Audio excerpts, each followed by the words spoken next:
For generations of Irish Catholic mothers, few phrases carried more pride than "my son, the priest." But when Kristin Grady Gilger's son Patrick announced he was joining the Jesuits, her reaction wasn't pride, it was bewilderment. What college kid in his right mind would sign up for that, she wondered, staring down a lifetime of poverty, chastity, and obedience stretching before her 22-year-old. The result of that bewilderment is a new memoir, My Son, the Priest, A Mother's Crisis of Faith, published by Monkfish Book Publishing Co. in November 2025. It's a story that braids together several narratives: a son's unlikely vocation, a mother's spiritual journey, and running commentary on a church that left her standing outside, shaking her head. Gilger grew up the second oldest of 8 kids in an Irish Catholic family in Cedar Rapids, Iowa. Priests were regular guests at the dinner table, bearing a bottle of Jim Beam and playing cards late into the night. She was pious as a child, even dreaming of becoming a saint after watching The Song of Bernadette. But adulthood brought disillusionment. She and her husband Gary, both raised Catholic, baptized their 3 children in the church, then left shortly after Patrick's first communion. I couldn't tolerate the Catholic Church's stand on social issues like abortion and birth control, Gilger writes. I couldn't condone how the church treats women. There was just so much I didn't agree with, and it didn't seem right to go on pretending that it was okay. It wasn't okay. It still isn't. The family became casual Episcopalians. The Catholic Church was behind them, or so they thought. Patrick headed to Creighton University, a Jesuit school in Omaha. By his junior year, something was shifting. The Jesuits spoke his language, the language of Saturday Night Live and the Milwaukee Brewers and Springsteen, as he later wrote for the Jesuit Post, a website he co-founded to help young adults connect faith with contemporary culture.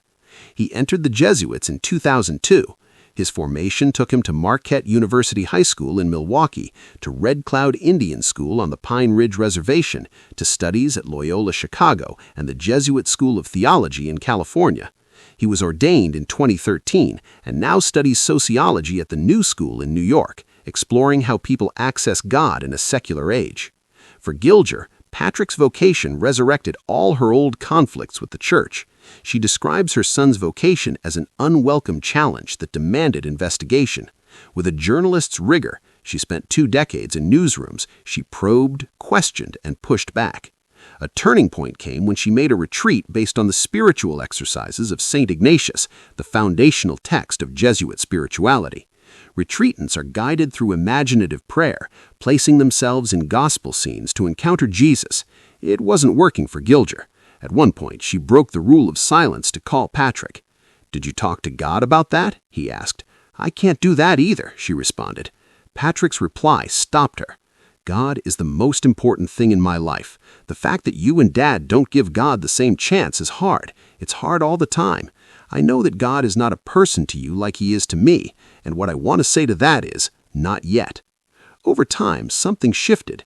Gilger kept exploring, not to prove anything, because her son's vocation had jolted something loose. The sacraments, she writes, were finally what brought her back to the Catholic Church. "It did not require a miracle to bring me back to the Catholic Church, but it did take just about every sacrament the Church has to offer." She's candid about what hasn't changed. Severe differences remain: the Church's treatment of women and LGBTQ+ people, the excruciatingly slow pace of change, teachings she finds pig-headed and provincial. She still can't stand the music. But she's also accepted something that eluded her journalist's mind. Some things defy explanation. I think it's safe to say that some things defy explanation, or at least defy explanations that satisfy everyone, that leave no room for doubt. God is one of them. Our choice of religion is another. Recognizing the presence of God, becoming Catholic again has added mystery and wonder to my life. I've given up trying to know everything, and I'm beginning to accept what I can't possibly know, yet deeply feel. Father James Martin, S.J., contributes a foreword, calling the book the first he's read from the point of view of a woman, a feminist, and a mother. It's a rare perspective, someone who loves the church enough to stay engaged while holding it at arm's length, who watches her son give his life to an institution she can't fully embrace. Patrick's epilogue offers cheeky dismay at his mother publishing excerpts from his high school journal, but also gratitude. She hung in there as he pursued a dream she found utterly bewildering. Gilger's story resonates with what the publisher's weekly review calls Catholics who have questioned their own beliefs. It doesn't resolve the tensions, it lives in them. These are without a doubt my days of awe, she concludes. Not resolution, not certainty, just awe. Sometimes that's enough.